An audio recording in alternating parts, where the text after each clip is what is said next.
I began my journey in fashion.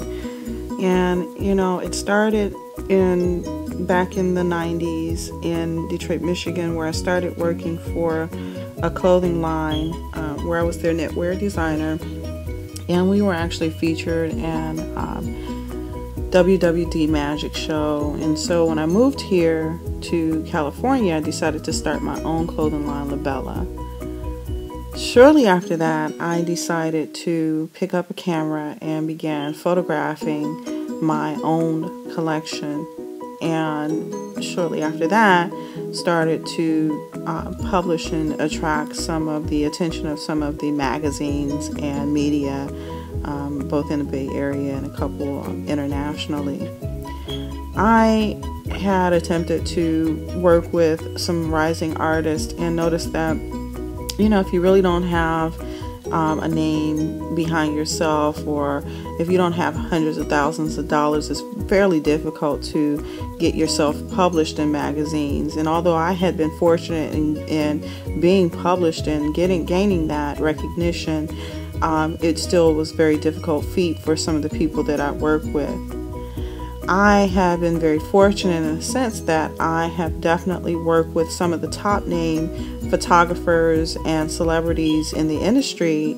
Barry Drucksman, who is currently my cover photographer, Cherry Johnson, who's my columnist, Gia Claire, who's another columnist of mine. I have a host of people that work with the magazine and are faithful and very passionate as I am, and I've been very blessed in that sense.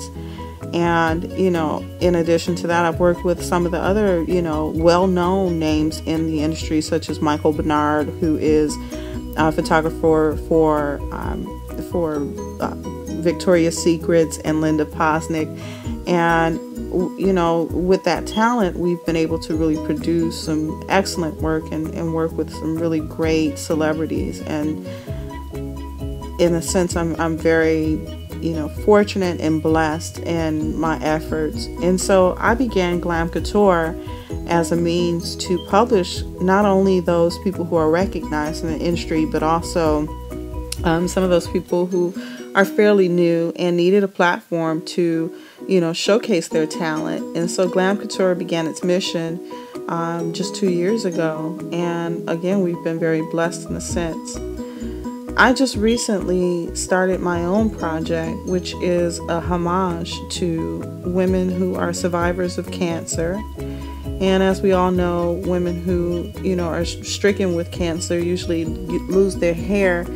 And so in this homage, I use some very beautiful bald women, and we photographed them. And what we wanted to show with these photographs is that you can be bald and still be beautiful, and not necessarily have to fall under the criteria of what the, you know, the U.S., this country defines as what beauty is.